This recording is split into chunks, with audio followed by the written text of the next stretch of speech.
मेदांता लखनऊ ने उत्तर प्रदेश की पहली पीडियाट्रिक और एडोलसेंट क्रिटिकल केयर यूनिट का शुभारंभ किया है। यह यूनिट 1 महीने से 19 वर्ष तक के गंभीर रूप से बीमार बच्चों और किशोरों के लिए 24 घंटे विशेष देखभाल प्रदान करेगी। डॉक्टर अतहर जमाल, मेदांता लखनऊ में पीडियाट्रिक क्रिटिकल केयर यूनिट के हेड ने कहा, अगर आप देखें तो जब कभी भी इंटेंसिव केयर की बात होती है तो उसमें कई चीज़ें चाहिए। एक तो आपको एक ऐसा टीम चाहिए जिसमें कि हर आदमी इंटेंसिव केयर में ट्रेंड हो। दूसरी रिक्वायरमेंट है कि ये एक आदमी अकेले नहीं कर सकता, उसमें पूरी टीम चाहिए। तो ऑब्वियस सी बात है, मैन पावर बहुत चाहिए आपको। एक पेशेंट पे आपको कभी कभी 2-2, 3-3 नर्सिंग स्टाफ की ज़रूरत पड़ जाती है, टेक्नीशियन की ज़रूरत पड़ जाती है, साफ़ सुथराई की ज़रूरत करनी पड़ती है कि क्रॉस इन्फेक्शन ना हो। और अगर हम गवर्नमेंट हॉस्पिटल में देखें तो अनफॉर्चुनेटली चूँकि फंडिंग का एक इशू हमेशा आता है, तो कहीं ना कहीं हम ये पाते हैं कि जो ट्रेनिंग होती है इंटेंसिव और इमरजेंसी केयर की, कहीं ना कहीं वो पीछे रह जाती है।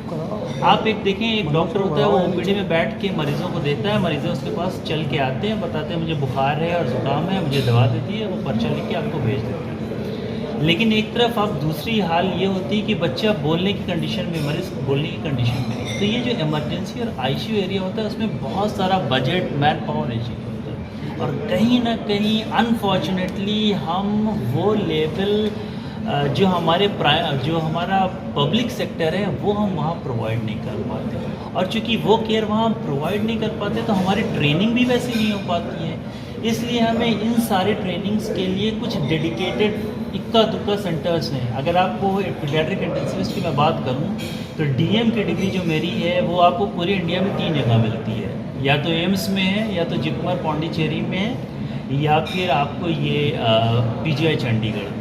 बाकी इसके अलावा फेलोशिप भी है। तो इस तरह की ट्रेनिंग जब इतनी कम जगह पे हो रही है तो आप समझ लें वहाँ पे वो सुविधा नहीं है। और जब बच्चा बीमार आता है तो आदमी पैसा नहीं देखता है, आदमी सोचता है कि मेरा बच्चा ठीक हो।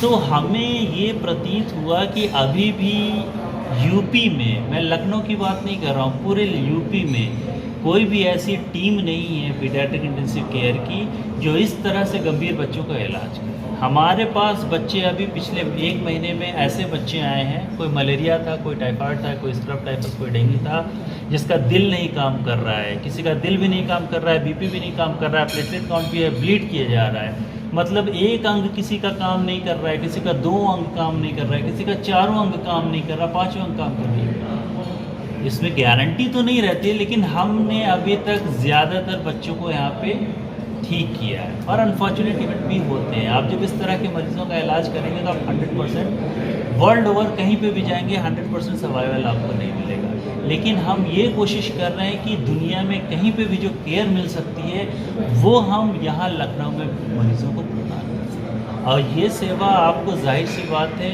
इसके लिए कॉस्ट वाला इशू आएगा, दुनिया भर के इशू आएंगे, और उसमें भी हम अपनी तरफ से जो कर रहे हैं, गवर्नमेंट हमारी जो मदद कर रही है यूपीसीएम फंड से।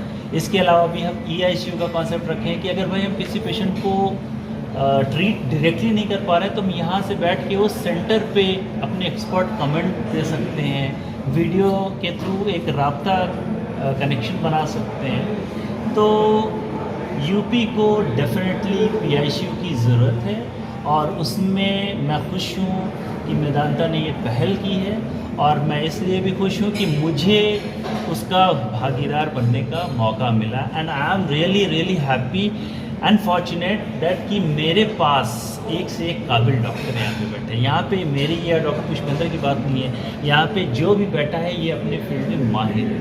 तो ये बहुत प्रेस्टीज और प्रिविलेज की बात है मेरे लिए भी और मरीजों के लिए। डॉक्टर जमाल ने अभी आपको बताया कि पीडियाट्रिक क्रिटिकल केयर की पूरे हिंदुस्तान में देखा जाए तो कितनी कमी है, और उसके क्वालिफाइड क्रिटिकल केयर स्पेशलिस्ट की कितनी कमी है।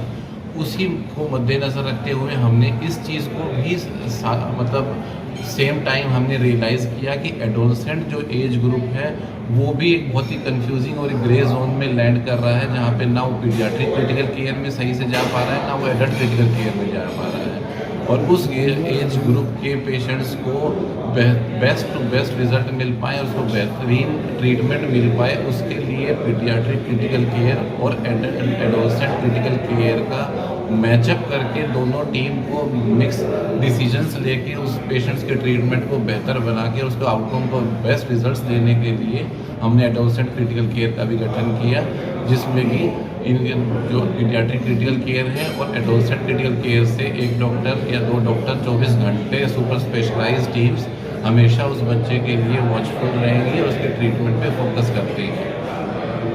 सर क्रिटिकल केयर यूनिट में क्या क्या सुविधाएं उपलब्ध हैं? क्रिटिकल केयर में हर तरीके की सुविधाएं, यानी कि हर अंग को सपोर्ट करने के बेस्ट सपोर्ट्स यानी और इक्विपमेंट्स और हर तरीके की सुविधा उपलब्ध है, जिसमें कि किसी भी प्रकार के आप ऑर्गन सपोर्ट्स की बात करें, चाहे वो किडनी के लिए सपोर्ट्स हों, चाहे वो लीवर के लिए सपोर्ट्स हों, चाहे वो रेस्पिरेटरी के लिए सपोर्ट्स हों। रेस्पिरेटरी के लिए जैसे डॉक्टर आशीष अभी इस पर एम्फसाइज करेंगे कि रेस्पिरेटरी के he is a specialist in respiratory critical care, तो वो आपको बता पाएंगे कि रेस्पिरेटरी के लिए क्या है। और डॉक्टर जैसे आदर जमाल ने अभी बताया आपको, हमारे यहाँ कम से कम 3 से 4 बच्चे जो कि एक्यूट लीवर फेलियर में आए, उनको हमने कुछ ही घंटों के अंदर लीवर ट्रांसप्लांट सक्सेसफुली प्लेस किया, और जिसमें आज वो बच्चे बिल्कुल हमारी तरह दौड़ते भागते आते हैं। सर किशोर किशोरियों में ज़्यादातर कौन सी समस्या लेकर के वो आते हैं? किशोर किशोरियों में जो बच्चे आते हैं वो हमारे पास सबसे ज़्यादा ट्रॉपिकल इन्फेक्शन, जो ये मौसमी बुखार के साथ आते हैं, या फिर रेस्पिरेटरी इश्यूज़ के साथ ज़्यादा आते हैं।